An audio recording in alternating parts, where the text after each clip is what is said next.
Kekuatan yang diberikan iblis Tianwu, tidak sekuat yang dibayangkan. Jika benar seperti yang dikatakan Tianwu, maka kekuatannya cukup untuk langsung melenyapkan Taixu di depannya. Tapi hasilnya bukan itu, hanya tertutup oleh hujan, meninggalkan Xiaoyan dan Su untuk sementara waktu, membentuk hubungan 1 lawan 1. Xiaoyan tidak tahu berapa lama periode penyegelan bisa bertahan.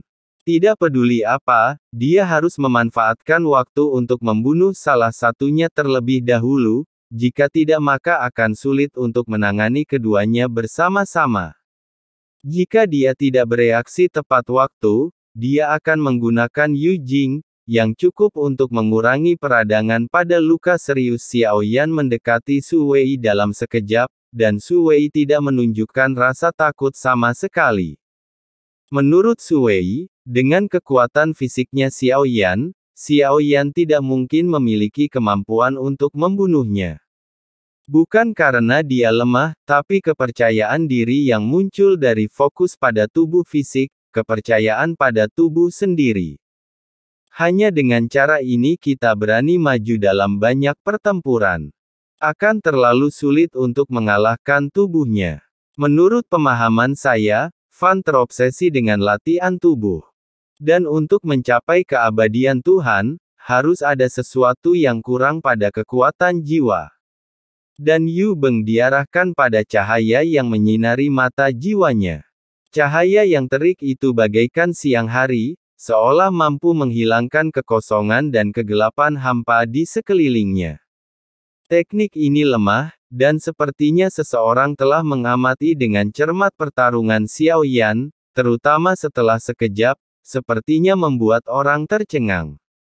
Dia menyadari hal ini, jadi dia mengambil tindakan pencegahan dan segera mengangkat tangannya untuk melindungi matanya.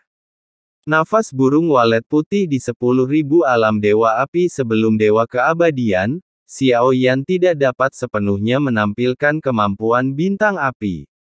Namun sekarang berbeda. Saat ini, dia memiliki kemampuan untuk membuat bintang api yang sebenarnya meledak dengan kemampuan dan kekuatannya yang unik. Xiaoyan melangkah maju dengan telapak kakinya, dan api putih transparan yang tak terhitung jumlahnya menyelimuti dirinya. Segera, kedua sosok itu menghilang dan memasuki alam dewa abadi. Ili menghancurkan gunung dan sungai, mata Su Wei menunjukkan ketakutan. Sebelum api benar-benar mengelilinginya, dia mengangkat tangannya dan meledakkannya ke dalam kehampaan di depannya. Kekosongan di sekitarnya segera bergetar hebat, pecah seperti cermin. Dia menghancurkan 10.000 alam dewa api Xiaoyan, tetapi pada saat yang sama, kekuatan Bai Yan juga dilepaskan. Dua sosok kembali muncul di mata banyak orang. Namun pemandangan yang muncul di hadapan mereka membuat banyak sosok di Taixu membelalak. Jantung emas berdetak di telapak tangannya, dan lubang darah yang mengerikan muncul di dada salah satu sosok itu. Tubuh yang berdarah pun semakin tersulut dengan amukan api. Jeritan itu terdengar setelah jeda. Apa yang sedang dilakukan Su Xingyi? Xiaoyan bergerak dan melintas di depannya. Mengangkat tangannya, dia memukul kepalanya. Api yang menyala di sekujur tubuhnya sulit untuk dipadamkan, tetapi kekuatan tempurnya yang lemah jelas lebih kuat. Dia adalah orang kuat di alam 6 dimensi ketiga. Api di tubuhnya padam karena guncangan, namun di saat yang sama dia terlihat sangat malu dan menderita luka berat. Su Wei tidak mendapat respon dari Su Xingyi. Yang terakhir disegel oleh Yu Jin dan bisa melihat situasi pertempuran, tapi tubuhnya tidak bisa bergerak sama sekali. Bahkan pedang pengejar jiwa penghancur Su miliknya diblokir. Saat ini, Su Wei tidak punya ide untuk bertarung lagi. Kekuatan bertarung Xiaoyan melebihi ekspektasinya, apalagi ekspektasinya. Dengan alat penahan seperti itu, sayap virtual itu langsung disegel hingga tidak bisa bergerak. Dalam kehampaan, sepertinya hanya seutas benang mengambang yang terlihat. Keempat petir itu seperti bulu yang berkelap-kelip. Setiap kali berkedip, Anda dapat melihat sesosok tubuh bergerak bersamanya. Jauh lebih cepat dari Su Wei. Ketakutan di matanya membuat Su Wei membalas dengan cepat. Ingin mundur dari medan perang. Xiao Yan mengejarnya dan membunuh dengan ganas. Niat membunuh menyelimutinya, dia akan dibunuh di sini. Kakak kedua selamatkan aku, saudara Su Wanzan selamatkan aku. Ketenangan Su Wei hilang. Ketakutan akan kematian membuatnya tidak lagi peduli dengan apa yang disebut martabat. Saat ini, dia hanya punya dua kata, bertahan hidup. Angin kencang menderu-deru, Su Wei berbalik lagi, tapi cahaya putih menyala di depannya lagi. Segera, mata penuh ketakutan dan melebar, dan dia sangat gugup hingga panik. Kali ini saya tidak bisa menghindari serangan anti-inflamasi. Baik jiwa maupun tubuh tidak dapat dikendalikan. Perasaan tidak berdaya dirasakan Su Wei.